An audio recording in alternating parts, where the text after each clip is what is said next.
Okay, so this is the Excel worksheet that you're going to work on for the Excel assignment that you have, and it's worth 40 points.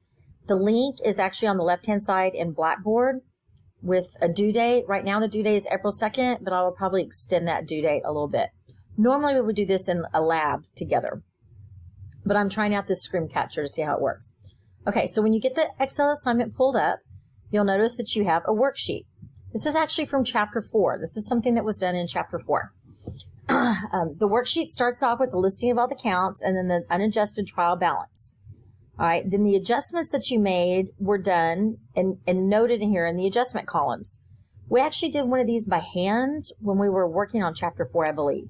So if you have it in your notes, you might want to refer back to it. Now, what you have to do for the Excel assignment is complete the worksheet. All right, and to get credit for it, you have to use the formulas in Excel.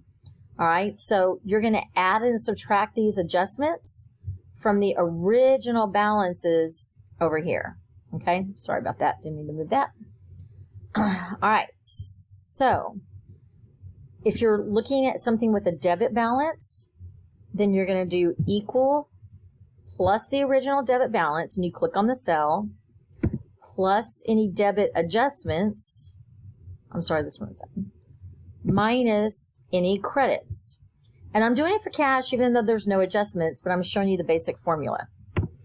Okay, so it's equal the original debit balance plus any debit adjustments minus any credit adjustments.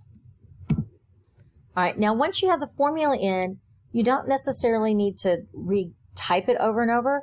You can actually copy it down.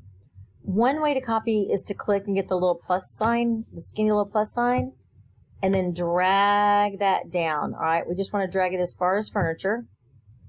Okay. All right, another way to copy is, have your cell pointer where a formula is and click Control C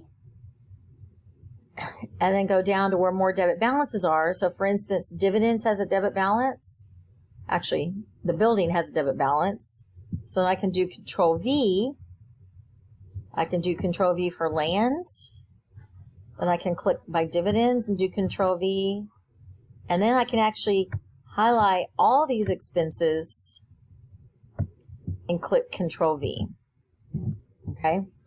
Don't worry about how it took the lines out. It's just because we copied from above and it did that. All right. Then for the credit side, it's basically the same thing, but you're going to say equal the original credit balance minus any debits and then plus any credits. Okay, and then you need to copy that down. So I'm going to do Control C, click by accumulated depreciation of the building, Control V. I've got a whole line of credit balances, so I'm going to highlight all of them and do Control V. Oh, I didn't do it. I did something wrong. All right, I missed one, so Control V. And then I have to do the same thing for service revenue, Control V. All right, now to make sure I did them all correctly, I need to do a summation at the bottom. So that's equal sum, open parentheses, and then you highlight all the way up and close your parentheses. Now, once I have that, I can actually copy this all the way across to the end because I'm going to need it for all of them. All right, so these two balance out. That's great. That's a good job. Okay, so the next thing I need to do, if you notice, I've got two basic sets of columns. I have income statement column and balance sheet columns. All right, so I'm going to take the accounts to their proper income statements. Now, this is just a worksheet. It's not a formal financial statement, but it'll help you prepare them. So on the income statement, that's just going to be service revenue and our expenses. So I'm just going to do equal and click on the revenue. All right, and then for the expenses, I'm going to move to the debit column and do equal the expense and enter. And then I'm just going to drag that down to copy them on down. All right, these little hashtags mean that my column isn't wide enough. So I just need to widen out my column. All right, now this is not going to balance out. okay, because it's an income statement. It shouldn't balance out. And it's going to be off by the amount of net income.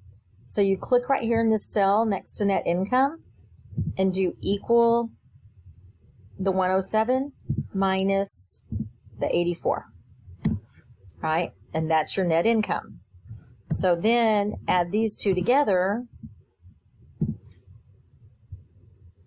All right, click on that and copy it on across.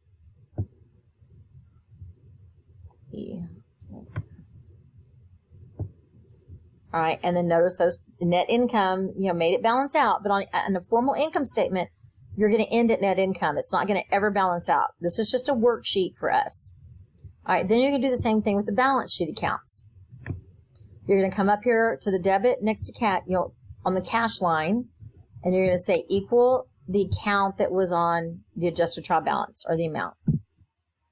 All right, and then I can just copy that on down. All right, then for the credit, I'm going to say equal the cell where the $400 is, J12. All right, then I got to do equal for the building. Okay, I can also copy, so I could do go back to this 400 and do Control C. And then I can do Control V for accumulated depreciation on the building. And then accounts payable. And then I can drag it on down through common stock. All right, I need my land.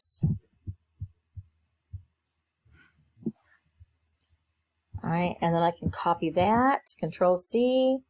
I gotta put my dividends in. And that's it on the balance sheet side for the moment. Okay, so my columns, I have these little hashtags down here. So I'm going to widen out these columns a little bit so that I can see those numbers. Okay, notice they don't balance out. All right, you need to take this net income. If you have net income, which we do in this case, that means it would increase retained earnings, which is done with a credit. So you're going to go to the credit side of the balance sheet and you're going to say equal whatever this net income is. And when you do that, then these two columns should balance out. And that's how you know that you have it correct. So when I go to grade this, I'm going to be looking not just that you have the numbers, but I'm actually going to open it up and check that you have formulas. All right, you're not going to get full credit for it if you do not have formulas to show me that, you used Excel as it should be used.